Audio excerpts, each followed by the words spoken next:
Leo la semblanza del doctor Juan Richard Villacorta Guzmán. Nace en la ciudad de Santa Cruz, Bolivia, el 20 de julio de 1960.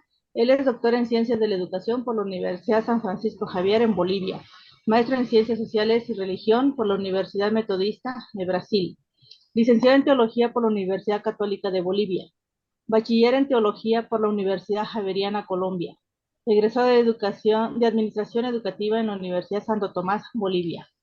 Técnico superior en Administración de Empresas, Bolivia. Postdoctorado en Educación, Tecnología y Complejidades por la Escuela Militar de Ingeniería. Publicación de libros en el ámbito de las ciencias de la religión, educación y complejidad. Publicación de artículos de complejidad, educación y transdisciplinariedad. Ha hecho varias publicaciones de artículos de divulgación en el espacio Ciencia Cuántica del periódico Correo del Sur en Bolivia. Es parte del grupo de la AHC en México, miembro de la Academia Boliviana de Filosofía, miembro del Comité Académico Doctoral en Bolivia, miembro del grupo SUCA, que es Investigación Teológica y Social, así como miembro fundador de la Asociación de Doctores de Ciencias de la Educación. Es docente de grado y posgrado en universidades de Bolivia y el exterior. Se ha dedicado y ha trabajado en el tribunal y es tutor de tesis en grado, tanto en maestría como en doctorado. Además de que ha impartido conferencias nacionales e internacionales. En la actualidad, él es facilitador de programas doctorales y postdoctorales de la Escuela Militar de Ingeniería en Bolivia. Además de investigador y miembro del Centro de Investigación de Estudios Transdisciplinarios de Cochabamba, Bolivia. Esta es la semblanza del doctor Juan Richard Villacorta Guzmán, que él nos va a presentar la conferencia de la concientización a la concienciación. Y también leeré la semblanza del doctor José Ángel Solís Genio. Él es boliviano, nacido en el Departamento de La Paz, general de división del Servicio Pasivo del Ejército de Bolivia, y actualmente reside en la ciudad de Cochabamba. Tiene postdoctorado en Educación, Tecnología y Complejidad, doctorado PhD en Educación Superior, maestría en Educación Superior, maestría en Mención en Gestión Estrategia, maestría en Defensa, Seguridad y Desarrollo, maestría en Ciencias Gerencial y Empresarial, maestría en Gestión de la Calidad de la Formación en España, diplomado en Evaluación Educativa, diplomado en Diseño Curricular, diplomado en Gestión y Gerencia Educativa, diplomado en Metodologías para el Manejo del Aula, aplicación de armas con cursos básicos, además de avanzado en armas, comando y Estado Mayor, curso de Estado Mayor, conjunto en España, diplomado en la Escuela de Altos Estudios Nacionales, licenciatura en Psicología de la Universidad Mayor de San Simón, licenciatura en Ciencias y Artes Militares Terrestres por el Colegio Militar del Ejército de Bolivia, entre otros cursos de formación continua en instituciones y centros de educación superior en psicología, política, gestión, recursos humanos, investigación científica, desarrollo organizacional, diseño y creación de recursos en entornos virtuales, planificación estratégica, gestión de sistemas complejos, investigación con enfoque complejo y transdisciplinar. Además de que es conferencista en varios eventos nacionales e internacionales relacionados con educación, pensamiento, complejidad y transdisciplinariedad. Es docente de posgrado en varias universidades públicas y privadas. Entre sus publicaciones se encuentran diversos artículos científicos y libros de los cuales él ha sido autor y coautor relacionados con educación, complejidad y transdisciplinariedad. Actualmente es docente invitado de varias universidades, asesor y consultor del Centro de Investigaciones y Estudios Transdisciplinarios de Bolivia y trabaja la temática de la translógica en la investigación científica. Estas son las pequeñas reseñas curriculares, porque digo pequeñas, ya que su experiencia profesional y académica es bastante amplia. Y pues les damos la bienvenida al doctor Juan Richard Villacorta Guzmán y al doctor José Ángel Solís Gemio, que ellos nos van a eh, acompañar hoy y nos van a dar esta conferencia magistral de la concientización a la concienciación. Así que les cedo la palabra, doctores. Muy buen día. Gracias, colega. Un saludo a todos ustedes, un saludo especial a Pedro, a los colegas de equipo de organización y a todos los presentes a nombre de José, que lastimosamente tuvo que salir de Cochabamba por una emergencia, por eso no está con nosotros, pero también a nombre del posgrado de estudiantes de ingeniería, agradecemos que nos permitan participar de este espacio manejando y llevando adelante el tema que nos propusimos y que la sintetizamos diciendo complejidad de la concienciación educativa, un camino entre la concientización y la concienciación. Nuestra frase es: caminante no hay camino, se hace camino al andar. Este caminar que tenemos en el coloquio fue tomando distintos pasos. Con María, al sur del continente, trabajamos todo el intento de acercamiento a lo real para ir poco a poco entrando en la poesía, en la contemplación, en las espiritualidades, pasando por la budista, y nosotros podríamos agregar las espiritualidades que nos permiten oler, olfatear ese ruá, ese ajayu, esa fuerza que nos permite soñar con una nueva educación. Ayer, en el transcurso de las conferencias, comenzamos trabajando el tema de la transdisciplinaridad para ir viendo las distintas propuestas teóricas que se van dando en torno a ella, comenzando con lo que significó el planteamiento de nuestro fundador de la transdisciplinaridad para ver los distintos temas, pero terminando y entendiendo cómo hablar del tercero incluido, entre comillas, todos los rostros emergentes que tienen que ser incluidos. Delante de esto queremos levantar vuelo junto al águila, el maíz, el quetzal, el cóndor, para juntos dar este bonito paso que nos ayude a realizar este salto entre la concientización y la concienciación. ¿Qué significa esto? Para esto primero quisiéramos hacer referencia, y por favor me cortan si me paso. La concientización fue un proceso largo que vino después de muchos años. Hay que pensar todo lo que significó el proceso de asumir el instrumental marxista, no el marxismo, el instrumental marxista dialéctico dentro de la propuesta reflexiva de América Latina, que tiene su base en ver las situaciones de opresión que tenemos, las bases de opresión en las cuales se desarrolló América Latina, en esa división tradicional de su desarrollo, para pasar desde allá a Fernando Enrique Cardoso y otros modelos de educación, de educación, economía, sociedad, pero principalmente la concientización del asumir los estados de alienación en los que estuvimos, y que planteó desde distintos puntos de vista el momento que marcó la sociedad, la vida y todo. Permitan rápidamente en ese proceso hacer, más que el concepto que está ahí, hacer algunas referencias rápidas para no seguir la forma tradicional. Para entender concientización hay que entender todo el proceso de lo que implicó el paso a la liberación de esa situación de alienación. ¿Esa liberación a qué nos lleva? Si esa liberación no nos lleva a esperanza, ¿qué sentido tiene? Una concientización que nos llevó a esperanza nos permite entender en el ámbito educativo que nosotros educadores somos simplemente aquellos que ayudan a soñar, a tener esperanza. Pero parece que eso no fue cundiendo, parece que esa esperanza se fue muriendo, parece que todos ya teníamos la conciencia de que todo lo habíamos logrado y conseguido. Delante de esa propuesta viene la siguiente propuesta, que tiene que ver, doy un salto, con la propuesta de la autonomía. Autónomos, norma para sí mismo.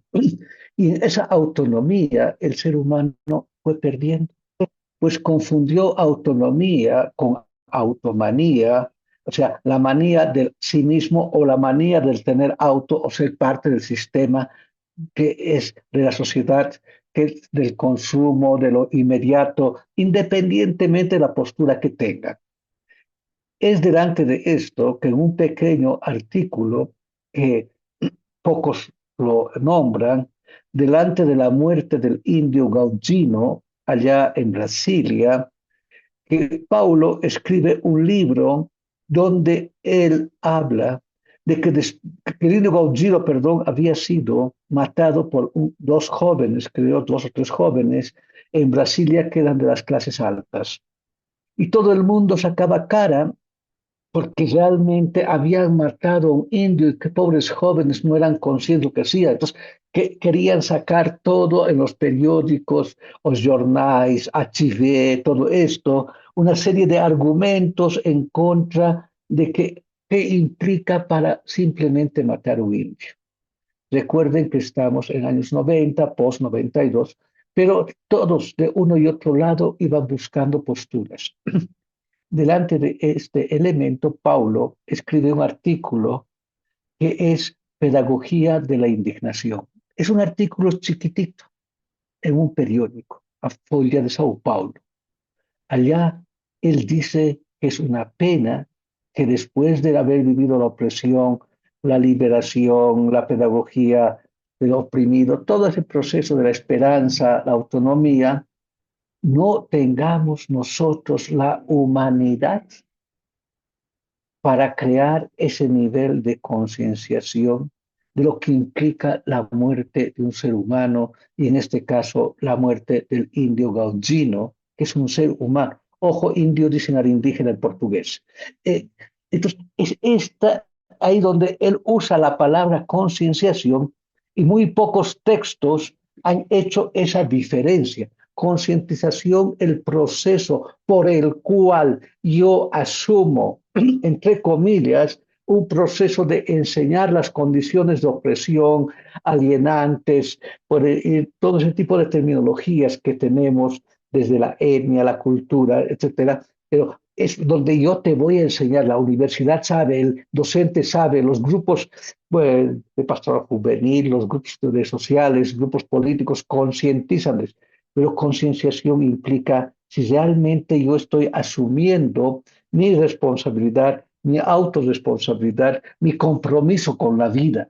Y es ahí donde nosotros con José queremos ayudar a cuestionar en este lindo coloquio, en medio de la poesía, de la espiritualidad, del tercero incluido, ¿sí?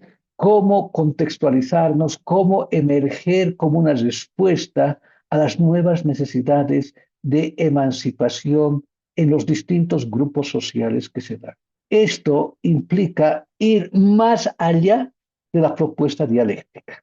¿Qué quiero decir con esto? Con lo dialéctico identificamos la tesis, antítesis, síntesis, los opuestos, todo esto. Con la concienciación nos movemos a algo que también recupera Edgar Morin cuando habla de de la actitud dialógica o la dialogicidad. Nosotros con José hemos optado por la terminación dat como una forma de entender lo dinámico, como aquello que nos ayuda a decir, el diálogo no es algo estático, no es para llegar a un acuerdo, el diálogo es para saber escuchar al otro. Es como esa canción, cuando oigo las voces del pueblo, oigo las voces que cantan mejor que yo en la educación, en la vida, en lo cotidiano, hemos perdido esa actitud dialógica. Fíjense lo que está pasando en el mundo. Podemos pasar a Ucrania, podemos pasar a lo que es Israel, a más, podemos pasar a Norteamérica, podemos pasar a nuestros países donde nos parece directamente la violencia, la muerte, lo más normal y no queremos crear espacios de dialogicidad ante el dolor del otro. Eso implica cómo nosotros podemos construir el conocimiento en la relación auto-hetero-co-moriniana y si quieren en otro estilo, en el sentido del auto, que estoy viendo ahora pensamiento moriniano, de la relación organización, poiesis y regulación. Sí, procesos de organismo, de seres vivos, poiesis del hacerse de sí mismo, del ser humano, que necesitan reglas, normas, pero no esas reglas, normas frías, sino esas reglas que nos ayudan a trabajar el elemento de la autodeterminación como pueblos y como espacios. Eso nos lleva también a otro tipo de lógicas. Eso nos lleva a descubrir y no encubrir. Señores, la lógica tradicional es buena, la necesitamos. Causa-efecto. Necesitamos encontrar en todo, hay esa relación. En nuestros pueblos originales hay la lógica tradicional, si no, no tendríamos lo que tenemos en productos. Pero también hay otras lógicas inherentes a nosotros bolivianos. Un elemento de translógica está dado por el elemento Pacha, Pachamama, Pachacuti. ¿Ya? O sea, supera tiempo y espacio. Entra a una tercera dimensión. Pachamama empezó a la tierra y convive en los distintos espacios, conviven las distintas formas de ver y estar en la vida que muchas veces nosotros mismos como educadores nos cuesta porque estamos acostumbrados al pensamiento simplista y simplificador. Estamos acostumbrados a encontrar la lógica secuencial. Por eso necesitamos entender que hoy día, con la translógica, tenemos que tener un diálogo complejo desde la concienciación. Es decir, tenemos que tener la capacidad de ir más allá de lo que aquello que escucho. Un aula, una jaula educativa, como decimos con José, no es simplemente sentarnos ni dialogar, es saber entender las otras lógicas que tengo acá, saber que mi amigo de Guatemala tiene otra forma de percibir la vida, entender lo que significó Chiapas en el año 2000, entender lo que hoy día significa la tensión en distintos lugares de nuestra patria y matria grande, como diría don Pedro Casaldáliga, es entender ese diálogo completo. Necesita que tengamos que mirar más allá de lo, de lo múltiple, como dices, sino como una múltiple dimensión donde el aspecto de la conciencia, el aspecto cognitivo, emocional, social, la poesía, el arte, ese que queremos incluirlo, no es solamente incluir por incluir, es aprendiendo de Vygotsky lo que significa entender que alguien, recuerden el ZDP, alguien que está alejado debe acercarse a esa zona de desarrollo próximo, las calles, las familias, la vida. Implica entender una nueva transformación, una nueva forma de ver la relación individuo, especie, sociedad. Señores, aquí es lo lindo de Morín, pero también nosotros en América Latina vamos un poquitito más allá de Morín con el respeto de Morín. Nosotros sabemos que el individuo puede existir, pero individuo sin comunidad, individuo sin familia no existe. Individuo en el sentido tradicional no es persona en nuestras comunidades, nuestros ayllus, como decimos en el mundo aymara, nuestros pueblos necesitan de esta relación con el entorno. Yo no entiendo alejado del entorno todo este proceso en relación a una cultura y culturas hegemónicas, llámense de cualquiera, que hablan de nuestros pueblos, de nuestras culturas, pero siguen manejando el sentido de poder lineal, de apropiación, de una dialéctica de domesticación. Por eso muchos de ellos hablamos de dialéctica y seguimos hablando de volver a un dualismo a pesar de ser lo dialéctico. Esta transformación de entender al individuo, porque sería el ser humano, nos lleva más allá de pequeñas discusiones. Los saberes. ¿Se han dado cuenta qué lindos son los saberes? No es simplemente la visión de su educación tradicional o tradicional o educación de nuestros pueblos indígenas, originarios, campesinos. No, ¿cómo marca esa educación? ¿Cómo me interpelan esos saberes de saber cuidar del maíz, de saber cuidar y escoger en México los huevitos de las hormigas en el tiempo preciso para comer como el caviar mexicano? Y cada uno piensa en sus países, piense cómo esos saberes, que no solamente son saberes para la cabeza, sino son saberes para la vida. Esa translógica de la concienciación no quiere negar lo otro, sino quiere concienciarnos de que cada uno tiene que aprender a aprehender, tiene que aprender a mirar más allá de. Por lo tanto, la polis lineal y sus desafíos. Cuando con José hablamos de polis, entendemos por polis el sentido de ciudad, de pueblo, de lugar donde vivimos.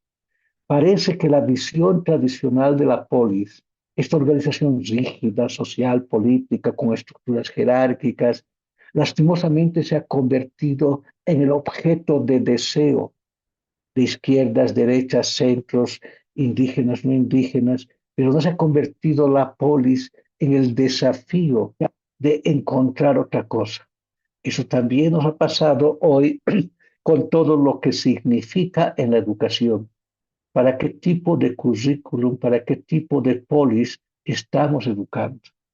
Fíjense las evaluaciones, fíjense la forma que hablamos de educar. Es fórmula, causa, efecto. Le damos un nombre más, un nombre menos.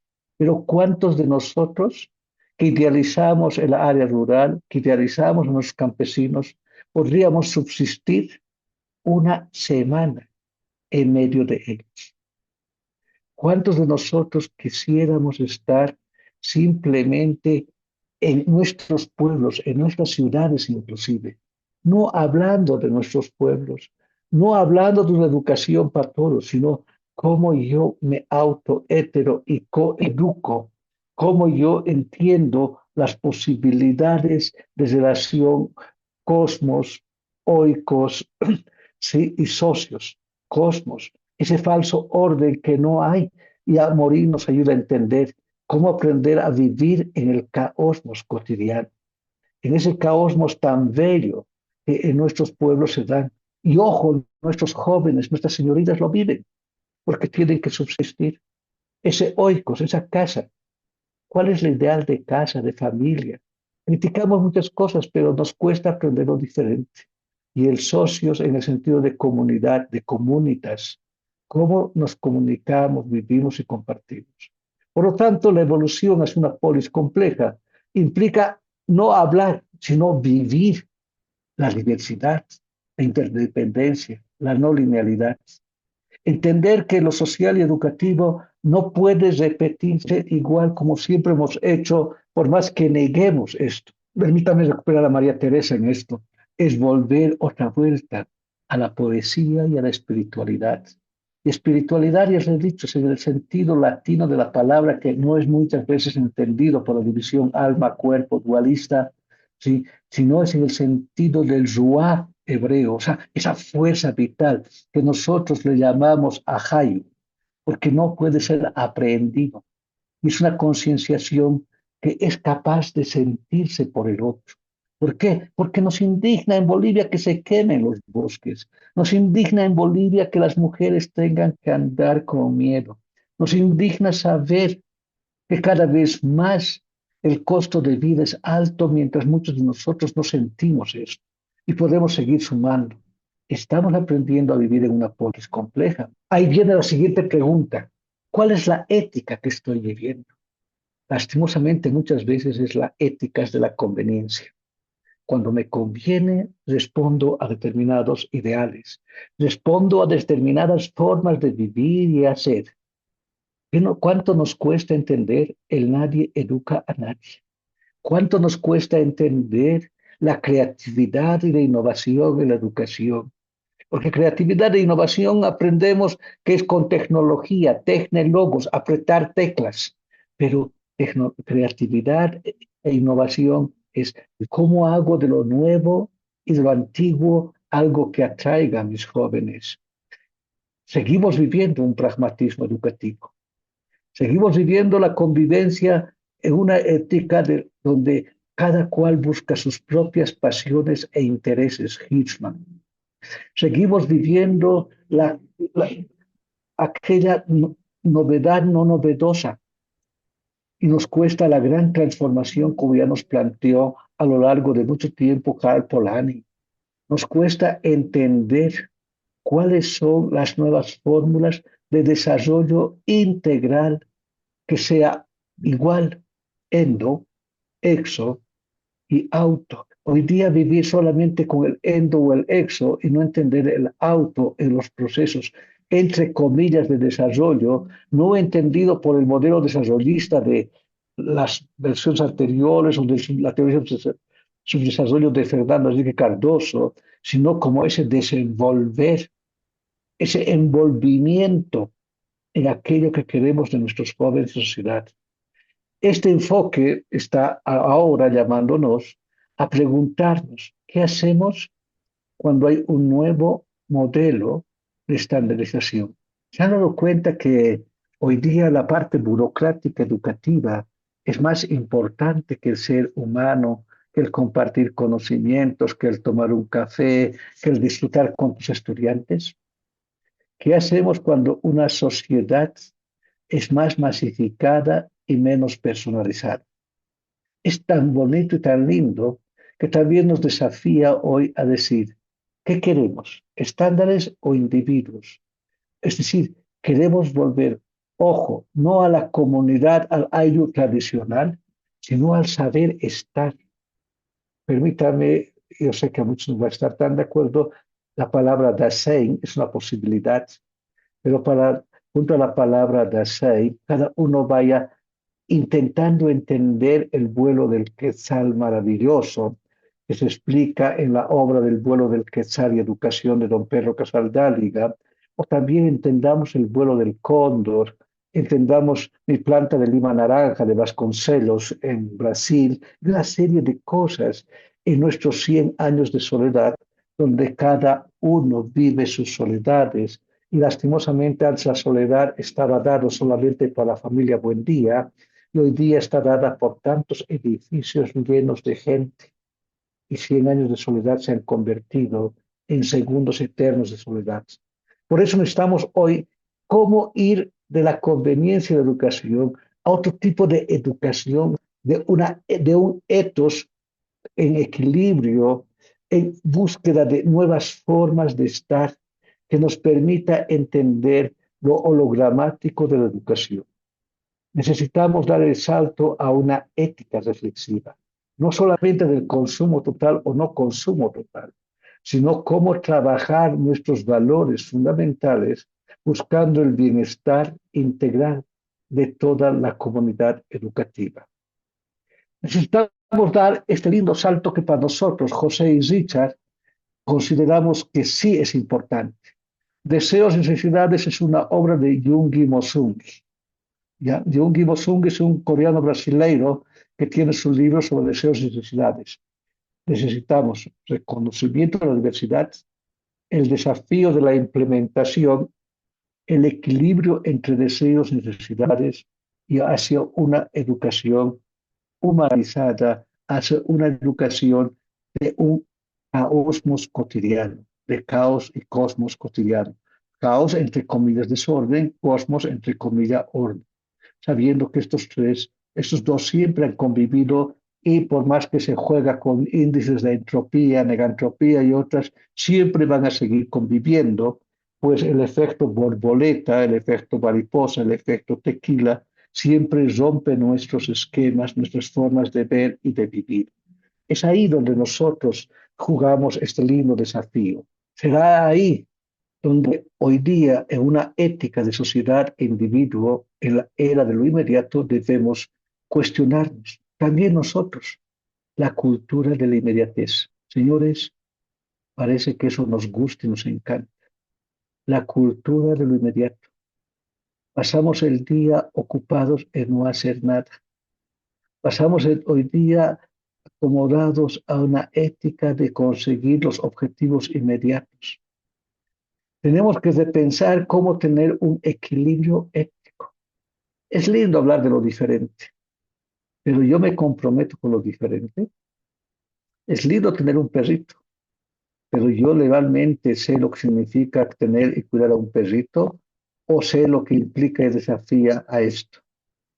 Es cómo aprendo a dialogar con dilemas éticos en un mundo de cambios, una época de cambios, más que en un cambio de época.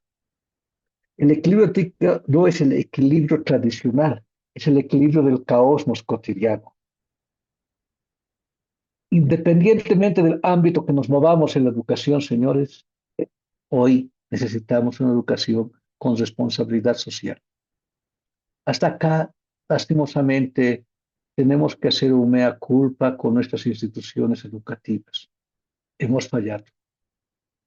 Hemos talado árboles, hemos sacado minerales, hemos arruinado ciudades, hemos construido al borde de los ríos y se pone la excusa de los pobres, de un montón de cosas. Sí, pero no hemos entendido por qué nuestros pueblos, por ejemplo, a orillas del Amazonas, como es la parte norte de Bolivia, construían sobre palos sus casas para que ellos no sientan la inundación que se venía.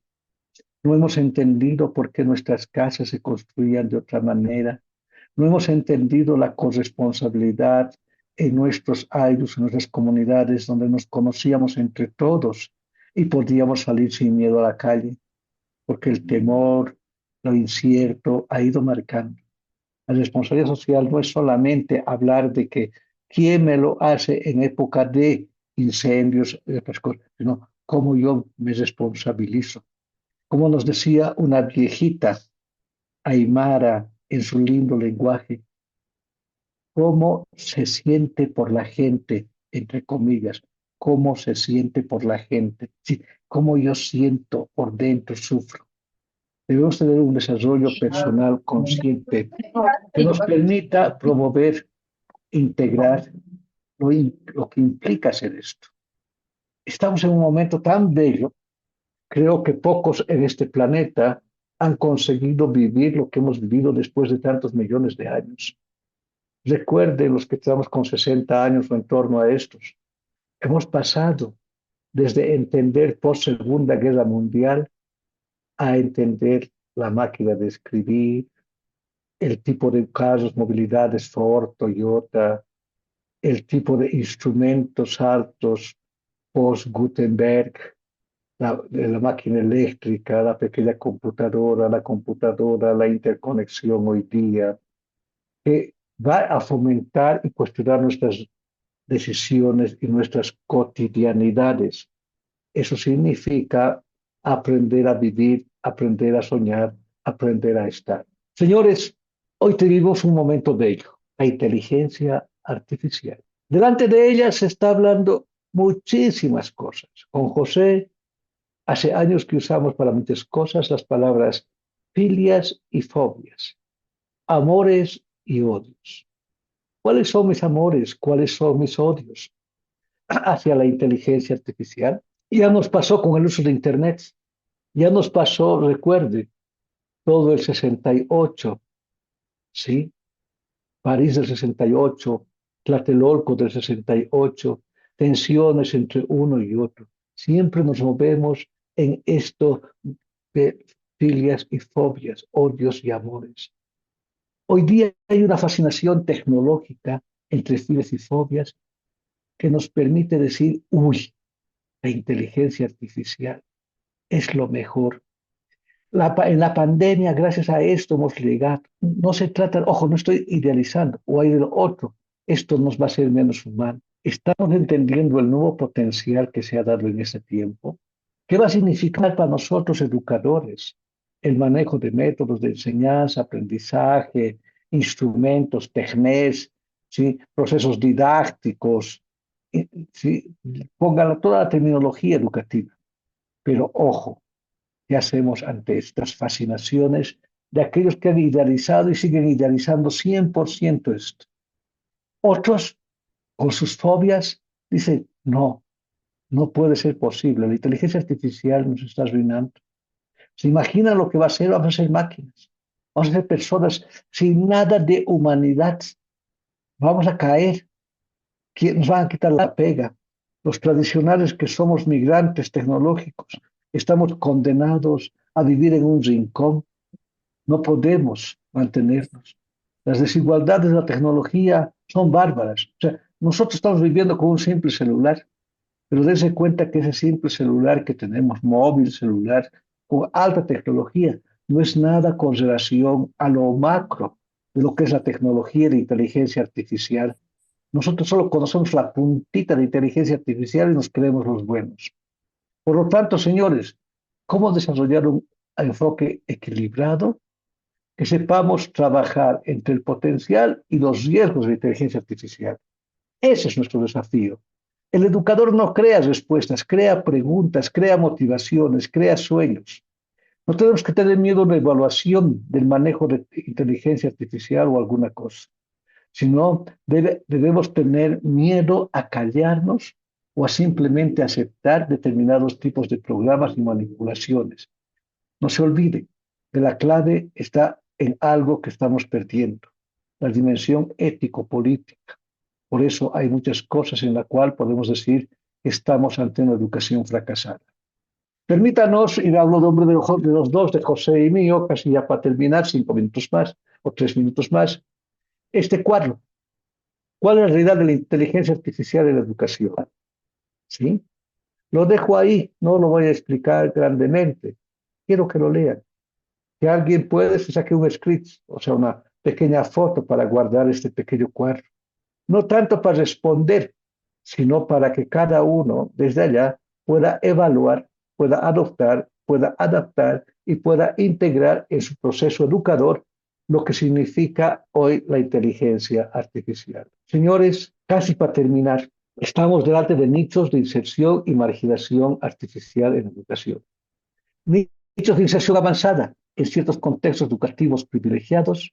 La inteligencia artificial se está integrando rápidamente, creando entornos de aprendizaje altamente tecnológicos. Estos nichos se caracterizan por un acceso amplio a herramientas de inteligencia artificial avanzadas, personalización del aprendizaje y una estrecha colaboración entre humanos y máquinas, de seres vivos y máquinas, dice un libro de Hugo Ashton. Hay una zona de marginación tecnológica, nuestros pueblos marginados, nuestros, nuestros barrios pobres y sencillos no participan de las bondades. La bondad máxima que tienen es de entrar a alguna pequeña aplicación de inteligencia artificial. Por eso, en contraste, existen áreas donde la integración de la inteligencia artificial en la educación es mínima o inexistente. Estas zonas de marginación tecnológica pueden perpetuar y exacerbar las desigualdades educativas existentes, creando una brecha digital cada vez más pronunciada. Debemos volver a una concientización, pero también es posible volver y saltar a la concienciación si buscamos la búsqueda del equilibrio. El desafío es cómo equilibramos una distribución equitativa de los beneficios de la inteligencia artificial en educación. Eso no solamente implica tener máquinas, sino que todos tengamos una formación adecuada y sepamos usar la teoría de adaptabilidad cultural como elemento importante en los nuevos procesos que la sociedad nos da. Con esto habríamos terminado y motivado, consideramos, a tener esta pequeña introducción en el tema de concientización, concienciación y ver que concientización y concienciación es el nuevo desafío para la educación hoy por hoy y más desde un coloquio que trabaja el tema de complejidad. Muchas gracias, doctor Juan Richard Villacorta Guzmán. Le agradecemos una gran conferencia, sin duda, de la concientización a la concienciación. Sí, buenos días, doctor. Excelente presentación, muy amena, muy dinámica. Sí, nos deja mucho para reflexionar. Como les he comentado anteriormente, este tema del pensamiento complejo está tomando, pues, fuerza cada día, ¿no? Se está, este, visibilizando en varios, ámbitos académicos, ¿no? Falta un poquito más quizás de difusión en otro tipo de ámbitos. Por ejemplo, yo que trabajo en la administración pública del gobierno del estado, sí es muy, muy difícil tocar estos temas, más si aún no tenemos esa capacidad de hacerlo, ¿no? Pero los puntos que usted ha mencionado hoy en día, el tema de la importancia de la concienciación en la educación, el compromiso que debemos de tener tanto a nivel individual como parte de una comunidad hacia el desarrollo y bienestar de esta misma comunidad, son temas, considero yo, que debieran ponerse también en las políticas públicas, ¿no? Y que desde mi punto de vista y desde el lugar donde yo me muevo o resido, se pueden retomar muchas cosas, y me parece muy acertada la forma en que usted ha manejado estos puntos, ¿no? Felicitarlos y en breve, pues ya estaré realizando mi relatoría con todos estos puntos que usted nos ha expuesto el día de hoy. Muchas gracias, doctor. Gracias, doctora, gracias, doctor. Doctor Villacorta, muchísimas gracias por la guía que nos proporciona para ir explorando, cuestionándonos y pues creo también incursionando en lo personal. Necesito hacer alusión a la conferencia de ayer del doctor Casas para poder hacer mi pregunta. Si soy sincera, el día de ayer yo me quedé con una pregunta, pues me pareció peligrosa de plantear porque quizás no la sepa plantear adecuadamente. La pregunta que tenía y que no me atreví a expresar es ¿a quién va dirigido este esquema? No sé si recuerdan el esquema que presentó el doctor Casas de los aspectos que debemos tener para el futuro, ¿no? Entre ellos era el autoconocimiento, había varias apartados. Entonces, yo me preguntaba, bueno, ¿a quién va dirigido este conocimiento? ¿A quién va dirigida esta forma de organizar lo que se plasma ahí como nuestras necesidades hacia la vertiente de educación que decía el doctor Casas? ¿Para quién va? Definitivamente no soy docente, aunque trabajo con personas y aprendemos juntos de posgrado y en mi consulta. No soy docente, pero sí me doy cuenta de esto que usted ahora marca. Nadie educa a nadie, que me resulta un poco controversial, incluso contrapuesto con el esquema que presenta el doctor Casas ayer y que, si me voy a permitir la expresión, se me cayó el sistema. No entendí si ese esquema está dirigido a un sector poblacional que yo pensaría que fueran las personas que usan la estructura cultural, mental de Occidente, pero aún en Occidente hay personas que no piensan en modo Occidente, también como usted lo marca. Yo encuentro oposición en su posición ahora, que me resulta muy grato y vuelvo a retomar mi sistema operativo, cuando usted habla del cóndor, del quetzal, incluso habla expresa palabras de belleza que peinan el corazón. A mí me dejan menos alborotada la idea y la emoción con escucharle a usted. Y mi pregunta en concreto es si usted observa oposición o contraposición o paralelismo, ¿en qué sentido el paralelismo? Con lo que propone el doctor Casas ayer con su exploración del estado del arte, él así lo mencionó.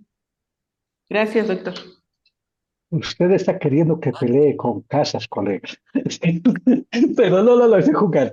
Yo siempre juego para responder y para todo. Tengo esa característica en mi estilo docente. El problema, yo no voy a ver ni a favor ni en contra. El tema era transdisciplinaridad.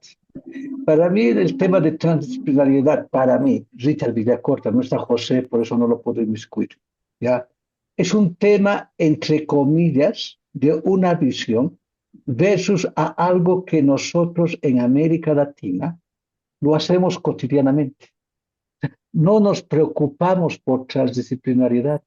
Yo no me preocupo en colocar un foco y cambiar un enchufe o arreglar el agua que en hacer otro tipo de trabajo altamente académico. Lo que no es tan fácil, ¿ya? En ambientes más allá.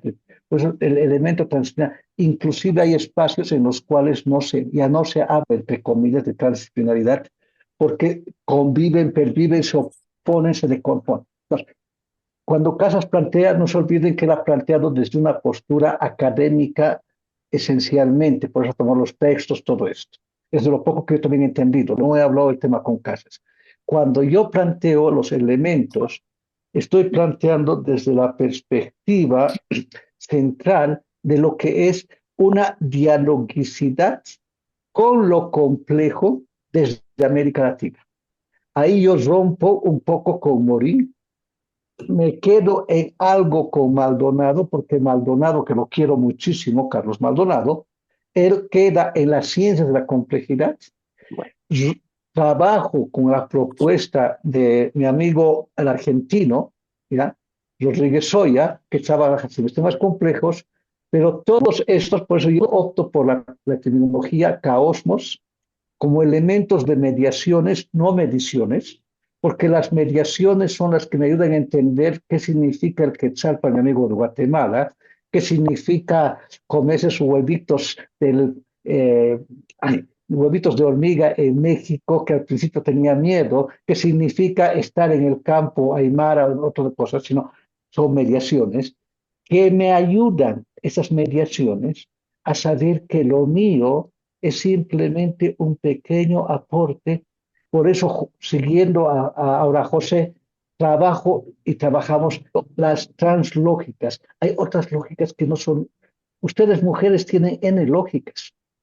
Pueden estar lavando platos, pueden estar pensando, haciendo la tesis doctoral. A mí me ponen y me pierdo. Ese tipo, eso implica en medio de la bruma, porque es lo lindo. Si una cosa se aprende en América Latina, con sus playas, con su Amazonas, es que nosotros vivimos en bruma. Y la bruma es esa neblina bella que no me da certezas, sino que me da la incerteza y termino medio poéticamente para decir, domestícame y ayúdame a amar lo cotidiano. Muchas gracias. No, mi intención no es, no, para nada. No lo sé.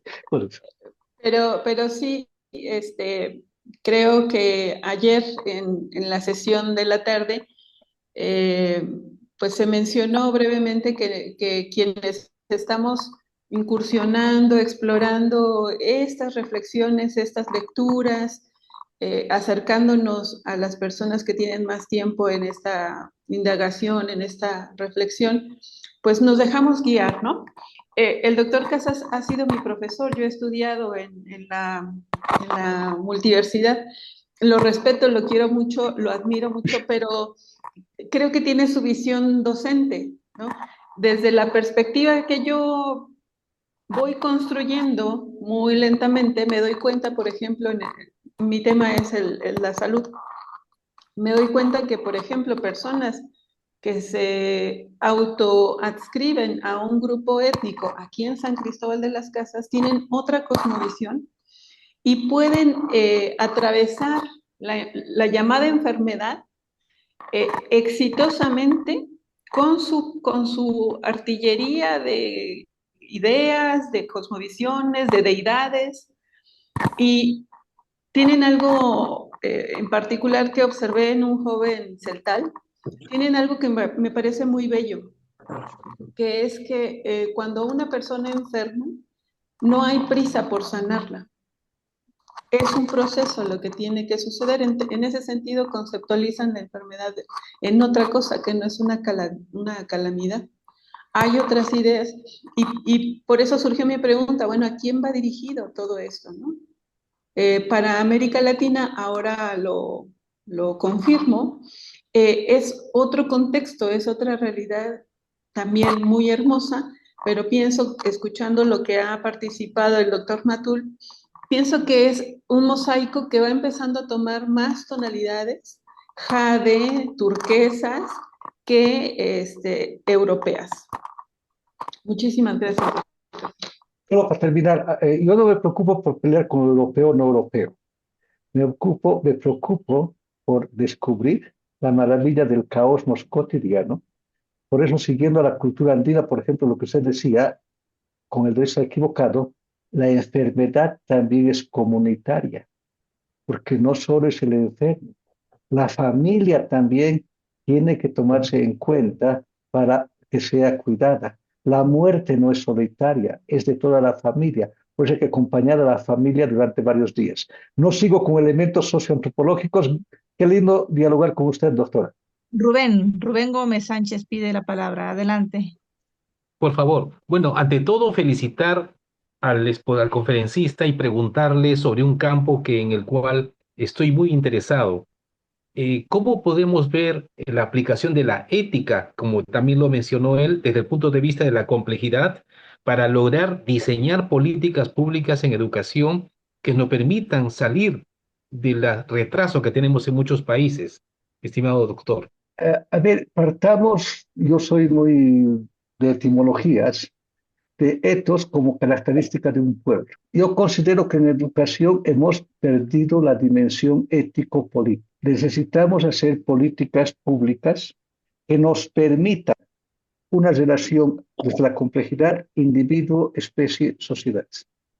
Siempre dialogamos a partir de uno de ellos, el etos de un individuo, el etos de la sociedad.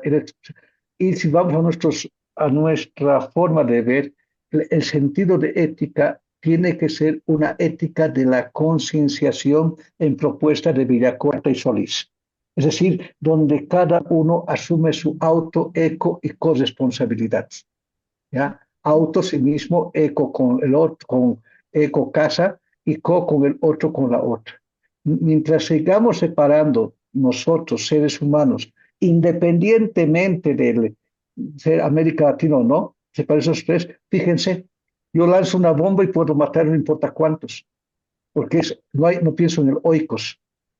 Yo puedo salir a la calle y meter bala en una esquina. Yo puedo convertir mi auto en un bólido asesino. Y puedo ir a N ejemplos. Desde puedo abusar, puedo cometer. Estamos con alto grado de feminicidios y ya no nos indigna. Nos parece normal. O sea, salen las noticias que mujeres, todo, pero hay algo que estamos fallando, que no respetamos a la mujer. O sea, no sé si respondo, estimado colega Rubén, pero yo creo que Sí, necesitamos un etos donde todos en política pública volvamos a la vivencia y compartir coherentemente los valores. claro, o sea, estoy de acuerdo con usted en el sentido de no aplicar el concepto del reduccionismo, que es el grave problema que tenemos. Muchas gracias. Se le cede la palabra a Sandra Mercedes Centeno. Adelante.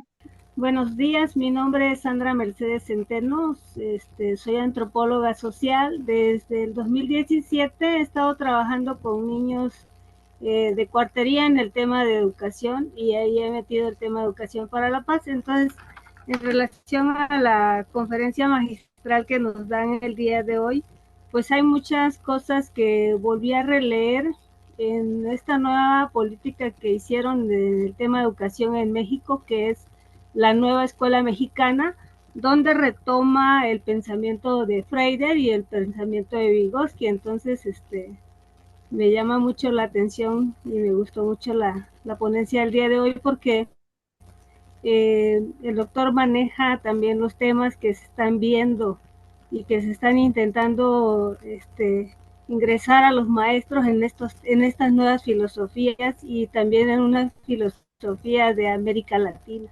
Bueno, gracias, Sandra. Bien, muchísimas gracias a todos. A nombre de José y mío propio, pedimos las disculpas por José, pero un gran abrazo y un agradecimiento a todo el grupo que está preparando el coloquio. Felicidades a todos los que están participando en este coloquio. Los invitamos a que continúen con la tercera mesa redonda, Camino de la Concienciación Educativa.